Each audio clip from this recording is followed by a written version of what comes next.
அன்பு சொந்தங்கள் அனைவருக்கும் வணக்கம். இந்த கூத்து நடக்கிறதெல்லாம் நீங்கள் பார்த்துட்ருக்கீங்களா என்னன்னு தெரியல மக்களே. நம்ம கஷ்டப்பட்டு வேர்வை சிந்தி உழைச்சி இந்த நம்மளோட இன்வெஸ்டர் கவர்மெண்ட் இருக்காங்கள்ல, 0% இன்வெஸ்டர் நம்மக்கிட்ட இன்வெஸ்ட்லாம் பண்ண மாட்டாங்க.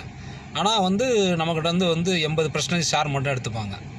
எல்லா கவர்மெண்ட்டுமே அப்படி தான், யாரையுமே நம்ம குறை சொல்ல முடியாது. எல்லாமே சூப்பருங்க, நல்லவங்க.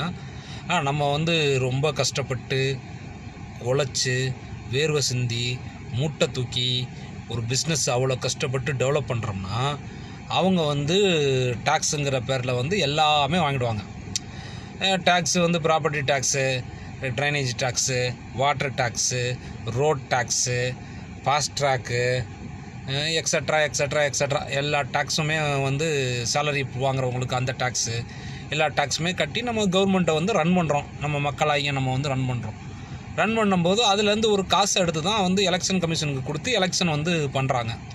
ஒரு தொகுதியில் அந்த எலெக்ஷன் கமிஷன் பாவம் அவ்வளோ எம்ப்ளாயீஸை போட்டு எலெக்ஷன் ஆர்கனைஸ் பண்ணி எலெக்ஷன் கஷ்டப்பட்டு நடத்தி மக்களெல்லாம் வீடு வீடாக போயிட்டு அவங்கள ஓட்டு போடுங்கன்னு சொல்லி அவேர்னஸ் பண்ணி எல்லாம் பண்ணால் இவங்க அசால்ட்டாக அவங்களோட பதவி மோகத்துக்காக அசால்ட்டாக ராஜினாமா பண்ணுறாங்க.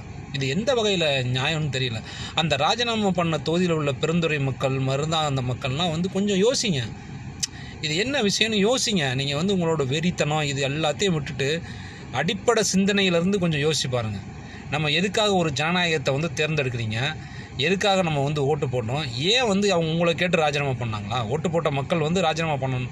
1,00,000 ஓட்டு வாங்கியிருக்காங்கன்னா அந்த 1,00,000 மக்களை கேட்டு ராஜினாமா பண்ணுறாங்களா? இல்லை.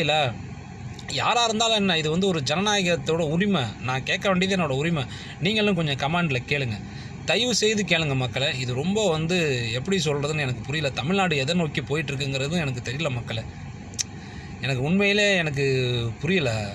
ஒரு கட்சி ஜெயிச்சு அவங்க ஆட்சியை பிடிக்கிறாங்க. அந்த கட்சி அவங்க டேலண்ட் இருக்கிறதுனால ஜெயிச்சு ஆட்சியை பிடிச்சிட்டாங்க. ஓகே, நீங்கள் ஏன் போய் அதில் சேர்றீங்க? உங்களுக்குன்னு ஒரு கட்சி இருக்குது. அந்த கட்சியில் நீங்கள் இருங்க. ஏன் ராஜினாமா பண்ணுறீங்க? இல்லைனா நீங்கள் முன்னாடியே எலெக்ஷன் நின்று ஜெயிக்கிறதுக்கு முன்னாடியே நீங்கள் அவங்க கூட போய் சேர்ந்துருக்க வேண்டியதானே? சேர்த்தவங்களும் தப்பு தான். ஏன்னா உங்களுக்குன்னு ஒரு பாலிசி இருக்குது. அந்த பாலிசியை நீங்கள் ஏன் மாற்றுறீங்கன்னு தெரில. அந்த பாலிசி படி நீங்கள் போனீங்கன்னாவே உங்களோட சாதாரண தொண்டன் இருக்கான் பார்த்தீங்களா, உங்கள் கட்சியில் பாவம் கஷ்டப்பட்டு அவன் போஸ்ட் ஒட்டி கொடி கட்டி உங்களை பெரிய ஆளாக வளர்த்து தேட்டரில் போய் நின்று ரொம்ப கஷ்டப்பட்டு உங்களை வளர்த்துருப்பாங்க.